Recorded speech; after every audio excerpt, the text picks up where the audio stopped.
I still say this is one of the best stories ever told from a pulpit. Do not miss this.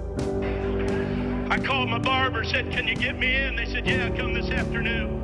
Went to the barber shop, so happy and pleased I was going to get a good haircut from a barber I trust. And when it came time for my appointment, the receptionist come out and said, Mr. Cunningham, I'm sorry, but your barber had to leave on an emergency. He's not here today, but Julie can cut your hair if you want her to. And I thought, well, I'm here. I need a haircut. Julie will be just fine. About 2 minutes later, a girl stepped around the petition. She had hair that was sticking straight up in spikes. Some of it was purple, some of it was blue, some of it was yellow, some of it was orange. That girl must have had 100 piercings in her face, all around her ears, her lips, her nose.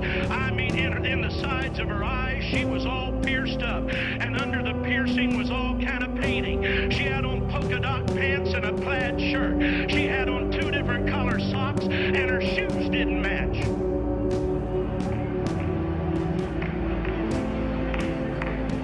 She said, I'm Julie. Are you Jack?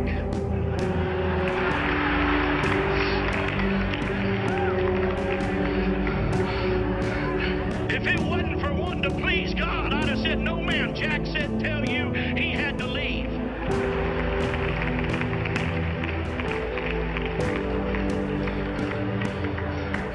And I thought, well, I'll just endure it. And I went and sat down, and I did like I do too often. I thought I'll just go to sleep. I'll just sit down here and close my eyes and rest while this girl cuts my hair, and I hope she hurries up. There couldn't be anything in the world her and I would have in common. There couldn't be anything on earth she and I'd want to talk about. She wouldn't want to hear anything I got to say. I certainly don't want to hear anything she's got to say. I apologize, but that's what was going through my mind.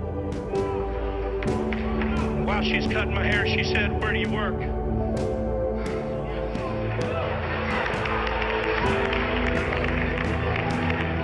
So I work over here at the World Evangelism Center and go to the end of I-70 and right where it butts into 270, that big building right there. And she said, oh yeah, I was there the other day.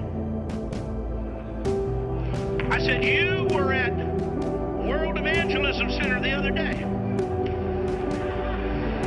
She said, yeah, you have a bookstore in there, don't you? I said, yes, ma'am. She said, my mama is a cocaine addict. My uncle is a hopeless cocaine addict.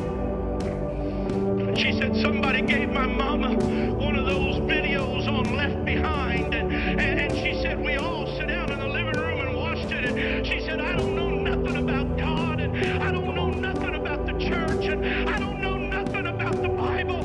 But she said, when I was finished watching it, I knew I didn't want to go to hell.